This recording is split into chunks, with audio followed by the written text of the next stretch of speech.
Hudson Bay gorget. I've got a Hudson Bay gorget made probably around the 1700s. This young fella named Chris is here at the pawn shop today with his antique Hudson Bay gorget. Came into the pawn shop today to see if I could sell my Hudson Bay gorget. Hudson Bay is one of the oldest companies in the world. I want to try to get $100,000 out of it, but I'll have to see what he offers me. Chris believes the item is worth $100,000 because of how old it is, and because it was made by one of the oldest companies in the world. What do you know about this thing? As far as I know, it was made by Hudson Bay, somewhere probably around 1700s. I don't know a whole lot about it. My dad actually got it. He picked it up at an auction. Do you know what he paid for it? Second mortgage on his house. Rick asks Chris about the item, which he tells that his father picked up from an auction for which he paid a good sum. These go way back in time. I mean, even the Romans had them. It was to defend against a knife thrust or a sword thrust to your neck. I know the Hudson Bay Company was one of the oldest companies in North America. They were a trade company. They basically traded with Indians. Hell, Rick, me pioneering this shop, maybe I ought to wear something like that. I don't think that would fit around your head. Okay. All right. It looks like it might have been a trade piece to the Indians. That's Venetian glass. Yeah. And the glass beads is completely normal. They had to trade the Indians something for this. They didn't want cash. They didn't want coins. Rick seemed to be impressed and talks a little about the background of this product, but not much impressed with the actual item. How much you want for it? Probably about $100,000. I don't see that happening. Why not? Because I think it's worth a lot less. How much less? Like 99,000 less. I can tell you right now it's not 1700s. All right. Okay? Because you see this yellow-gray patina that's on it? Yeah. Okay? That tells me right away it's nickel silver. Okay. Okay? They're right around 20% zinc, 20% copper, 60% nickel. Zinc wasn't isolated really until the 1800s. All right. What the f are you talking about? Son, you're way out of line. I'm just trying to tell you I'm not bullshitting you. I've seen auctions for these things, and they generally go for right around $1,500. All right. I'd offer you $1,000. I don't know what you're smoking, man, but that's not gonna work. I'm gonna take my stuff and leave. All right, have a nice day.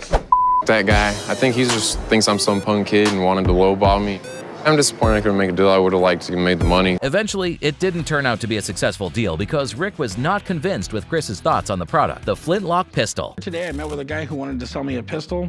I've never really seen one of these, so I had to call my buddy Sean to come down and check it out. This man wants to sell this antique pistol to Corey, which he believes has got some worth. Corey calls in the expert to have a look. Yeah. What do you know about it? Well, I got it at a gun show, and the seller had bought it from an estate sale, and it'd been in the family for generations, and I was fortunate enough to get it. Sean, who's the expert, asks the man about the gun. He tells him that he got it from a gun show, and he got it because he was fascinated about how old the gun was. If it's authentic, to the period, anywhere between 15 and 2,500.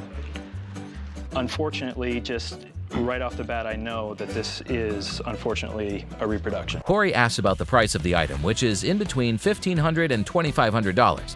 However, Sean thinks that the item is not authentic, but a reproduction. So how can you tell?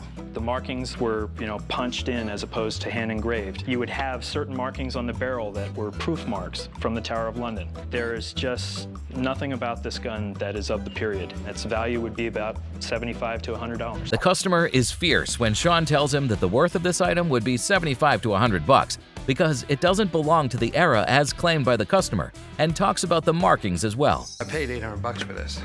I'm sorry you got burned. Yeah, so, okay, maybe the thing is a fake. My wife was pissed when I bought this gun. Now she's really gonna kill me. The customer walks off super angry as he had already paid $800 for the gun at the show. Bronze Pegasus statue. Hey, pretty good. I have a bronze statue I'd like to sell. Do you know much about it? I don't know what to tell you about that. This customer has brought a bronze Pegasus statue in the shop, which he has plans to sell. And this is Perseus. Perseus was the mythological figure that killed Medusa. Rick talks a little about the history of the statue. He asks the customer about it as well. What can you tell me about this thing? It was made in 1888 by the French sculptor Emile Picard. If this is a genuine Picard, we're talking thousands of dollars. His sculptures are highly collectible. The customer thinks the item is valuable because it was made by a famous French sculptor, Emile Picard. The patina looks right. What doesn't look right is there's some pit ink right here.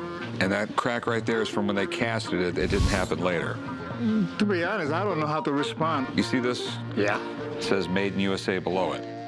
This was not made in 1888. However, Rick is a little concerned about the cracks on the statue and also claims that the item was not made in 1888. What you've seen and what you can prove is two different stories. I don't care what you say. I don't care what you tell me, but I know you're full of You know, it's all right, Antoine. I got it. That's just what I see. We really appreciate you bringing it in, but it's not for us. That's all I can tell you. The customer gets real angry at Rick, telling him he doesn't care what he thinks and leaves the store. If you like the video so far, then make sure to like and subscribe to the channel. Now, back to the video. The picture of Mary and Abraham Lincoln. Can I help you? Yeah, I'd like to sell a picture of Mary and Abraham Lincoln from, I believe, 1863. I thought Abe only took photos by himself. This young man walks into the pawn shop with a picture of Mary and Abraham Lincoln in his hand, hoping to make a good deal out of it. I'm here to sell my 1863 photo of Mary and Abraham Lincoln. I'm a collector of 19th century photos, and this was part of a collection of 11 photographs that were unidentified. And it substantiated the importance of the collection because it had Mary and Abraham Lincoln together. Mark, who's the owner of this picture, tells why he wants to sell the picture. It's an ambrotype. You know what that means? I just know that in ambrotypes, it took like 30 minutes to develop, and they had to like be fixed straight with like some... It was the way photographs were done. The film wasn't as good as it is today, obviously, like that. So it took a long time to expose it. And so they would have hooks on the wall that would go around like that, and you had to push your head into them for at least 5 seconds. It took forever to take a photograph back then. It was really, really expensive. Rick looks at the picture and gives his opinion on it. He thinks that the picture is an ambrotype, which was the kind of picture used back then. You know, her and Abe almost didn't even get married because she shopped too much. No, they were going to get married in 1840 when he was in the state legislature in Illinois. But Abe was like, no, you be spending too much, girl. I don't know where you get your history from. Abe did not have a lot of money, was just starting his legal career, so they postponed the marriage until his law firm took off, which it did, so they were able to get married. Rick and Chum both exchanged their opinions on Abraham Lincoln and his wife, talking about their marriage. I bought it from a collector who sold me a collection of 11 photographs that were unidentified, and I painstakingly was able to identify every single one of them and did recognize it to be Abraham and Mary together. And no documentation, anything like that? Nothing at all. Okay, so how much do you want for this? I feel it's one in a million, so I'm asking $1 million. Whoa, $1 million. $1 million. Okay, so I can call someone and take a look at it. I have kind of a renowned expert on photo identification. So give me a few minutes, I'll go give her a call. Okay? Okay. Rick asks Mark where he got the item and also asks him how much he wants for the product. Mark tells Rick that he is aiming to get $1 million for this. I don't know of another photo of Abraham and Mary Todd Lincoln together. So if it is real, it's probably the only one in existence. So it's something that I just have to look into. Maureen, how's it going? Good. So here we go. Gorgeous. Supposed to be Abraham Lincoln and Mary Todd Lincoln. Yeah. I have my doubts. Okay. Do you mind if I take a look at it? Absolutely. Rick calls in an expert to have a look at the item to see if it has got what it takes to be worth $1 million, as per Mark's words. This is a really beautiful photograph. It's an ambrotype, as you know. And ambrotype, they enhanced the cheeks and the lips to make them look more lifelike. So Abraham Lincoln was a very distinctive looking individual and had a particular style of beard. You have to look at everything in the photograph, from what they're wearing to what type of picture it is, to then what's happening with the face. The issue with this guy being Abraham Lincoln, you can see that his nose is a little bit different, his eyes are a little bit different. And Mary Todd's face is a little wider. Maureen, who's the photo detective, thinks the photo does have some historical background. However, she doesn't think it's an actual photograph of Abraham Lincoln and his wife. There are some things about Abraham's face. He had a nose that was crooked, and he definitely has one in this photo as well. I have to admit, I know why you think this is Abraham Lincoln, because he has that sort of gaunt shape to his head. But there's another thing we can look at, and that is facial comparison software. Okay. So it actually lays one face on top of the other. They have to be the same size. It resizes them. What's that? It resizes the heads so because that I use a caliper, and Right. I check the eyes, and they're a match. Okay.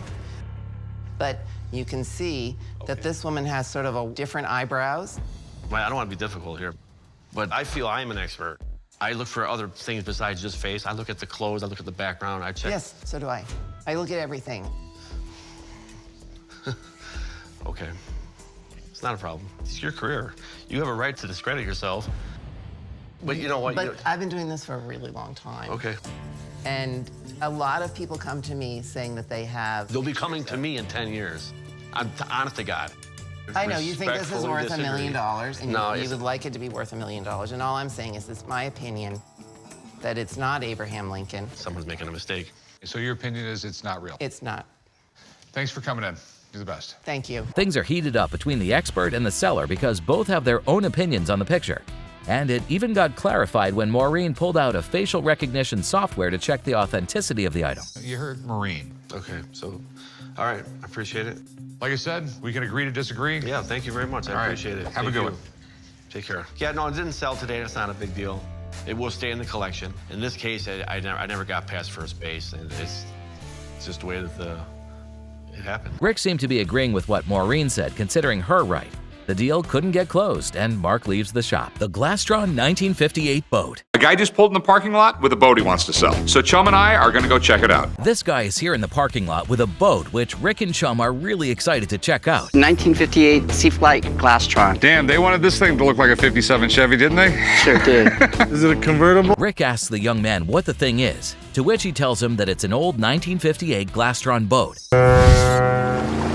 I came down to the pawn shop today to sell my 1958 Glastron Sea Flight. I have another project in mind, and it happens to be another big fin boat. I'd like to get $10,500 for that boat because you couldn't find another boat like that. Jimmy, who's the owner of this boat, has high hopes to sell this boat for around $10,500, for which he believes that he will because it's an old classic and a piece like this cannot be found anywhere else. This boat was made in 1958 by a fledgling company named Glastron. There's probably only 150 of these boats left.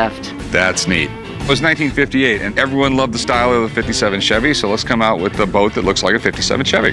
This Chevy 150, they had one paint scheme they called the Black Widow. Normally I don't buy boats, they're money pits. But this thing is cool. It looks just like the 57 Chevy I got for the old man's birthday. It's definitely tempting because it's an iconic look. Rick asked Jimmy a little about the boat.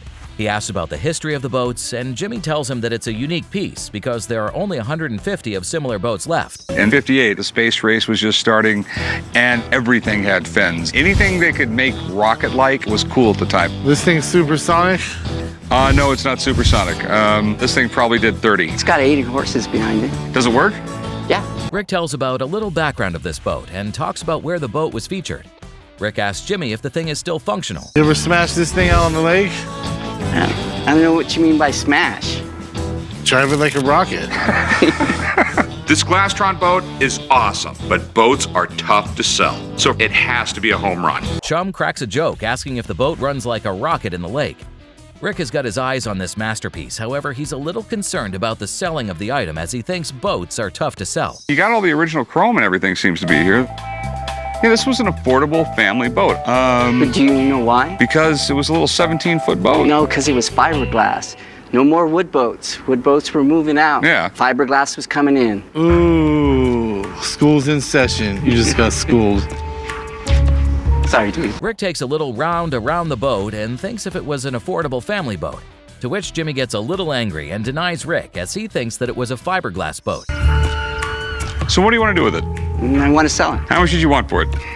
$10,500. Rick frowns at Jimmy's answer, but he still asks him what he wants to do with it and how much he wants. This is my problem with it. It's like lipstick on a pig. I mean, we have a terrible paint job, okay? It doesn't have the original motor. Okay. I realize all the flaws with this boat. Things get a bit tight between the two parties when Jimmy tells Rick about his desired price. Rick disagrees because of certain facts. That's not the point, is just the styling, and can you even find one? The thing is... Find one. But it's still all about making money, and there's no money here for me. I mean, I wish I could do something. It's just, I don't even want to make you an offer. There's too much work that's got to be done for me to make anything, all right? That's fine. Well, thanks for bringing it in, though, man. He was basically insulting me with the paint thing, the petty stuff. That's a good-looking boat. This guy doesn't... However, Jimmy doesn't agree with Rick and still considers the boat as unique. The deal couldn't get closed on any offer, and Jimmy walks off. These deals just didn't work out, but there have been times when people knowingly try to sell fake stuff to the Pawn Stars. Click now to see 5 Pawn Star scammers that got called out.